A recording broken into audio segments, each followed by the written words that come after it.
ओम नमः शिवाय। मेरे चैनल में आप सभी का स्वागत है। आज के इस वीडियो में मैं आप लोगों को बताऊंगी कि माता सीता रावण की कौन थी और रावण माता सीता को किस नज़रिए से देखता था। रावण की हमने बहुत सी बुराइयां सुनी हैं, पर रावण में कुछ अच्छाइयां भी थीं। रावण बहुत बड़ा अभिमानी था। रावण के पतन का कारण उसका अभिमान था। तो इसका ये मतलब नहीं है कि रावण राम जी का बहुत बड़ा विरोधी था। रावण माता जानकी को अपनी पुत्री के रूप में देखता था। तो ऐसी क्या वजह थी जो रावण को माता जानकी में अपनी पुत्री नजर आती थी? तो आज हम इसी रहस्य के बारे में जानेंगे। रावण के सानिध्य में एक ब्राह्मण परिवार रहता था। वह ब्राह्मण लक्ष्मी को पुत्री के रूप में पाने के लिए आहुतियाँ दिया करता था। आहुतियाँ करके आचमनी का जल वह किसी घट में इकट्ठा करता था। एक दिन रावण को बहुत क्रोध आया और रावण ने उस ब्राह्मण का वध कर दिया। ब्राह्मण का वध करने के बाद उसके खून की कुछ बूंदें रावण ने उसी घट में डाल दी और वो घट ले जा करके रावण ने मंदोदरी को दे दिया।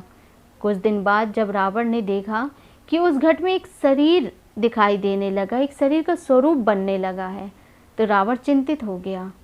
तब रावण ने इस रहस्य को जानने के लिए अपनी कुल देवी निकुंबला देवी का ध्यान किया।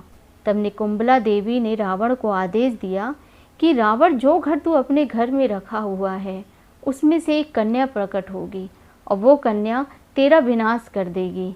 जितनी जल्दी हो सके इस घट को अपने घर में ना रख के किसी और राज्य में रखिया। तब रावण ने चुपके से राजा जनक के राज्य में उस घट को ले जा कर के गाड़ दिया। जब रावण ने उस घट को महाराज जनक के राज्य में गाड़ा तो राजा जनक के राज्य में अकाल पड़ गया। तब राजा जनक ने अपनी पत्नी सहित हल चलाया और जैसे ही हल चलाया तो वह घट से जाके टकरा गया और जब घट को ऊपर निकाला गया तो उसमें से एक कन्या प्रकट हुई। वही कन्या वैदेही श्री जानकी जी थी। जब रावण को पता चला कि उस घट से एक कन्या प्रकट हुई है और उनका नाम सीता रखा गया है, तो रावण बहुत प्रसन्न हुआ।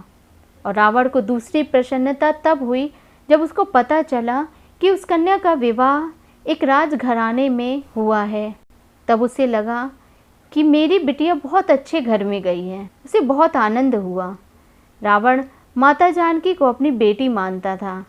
अब बात ये आती है कि जब रावण माता जानकी को अपनी पुत्री मानता था तो उनका हरण क्यों किया? इसके पीछे एक कारण था और वो ये था कि जब रावण को पता चला कि माता सीता का विवाह अयोध्या के राजा के पुत्र राम जी से हुआ है और उनको 14 वर्ष का वनवास हो गया, तो अपनी बेटी का दुख नहीं देख सका और रावण ने सीता जी का हरण करके उन्हें लंका में निवास दे दिया ताकि उनको दुख ना होए।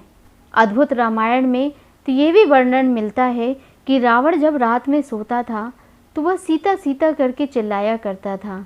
हे सीते, सीता सीता सीता सीता सीता बोलते हुए वह सोते से उठ करके बैठ जाता था। कभी कभी रात को रोने लगता था, आंखें उसकी भर जाती थीं। तब मंदोदरी रोज पूछती कि ये सीता कौन है, तो रावण बोल देता था, मैं बता नहीं सकता, अभी चुप रहो तुम। तो मंदोदरी को लगता था कि ये चरित्रहीन है। मंदोदरी रावण से कहा करती थी कि तुमने जिंदगी भर चरित्रहीनता की है। मंदोदरी को लगता था कि कोई सीता नाम की स्त्री है जिससे ये प्रेम करता है। रावण अपनी पुत्री सीता से प्रेम करता था, जिनके दुख को देखकर वो बहुत दुखी हुआ करता था। रावण ने इस रहस्य को भी कभी मंदोदरी को नहीं बताया। अगर आपको मेरे द्वारा दी गई जानकारी अच्छी लगी हो तो प्लीज़ मेरे चैनल को सब्सक्राइब करिएगा, वीडियो को लाइक और शेयर करिएगा। धन्यवाद।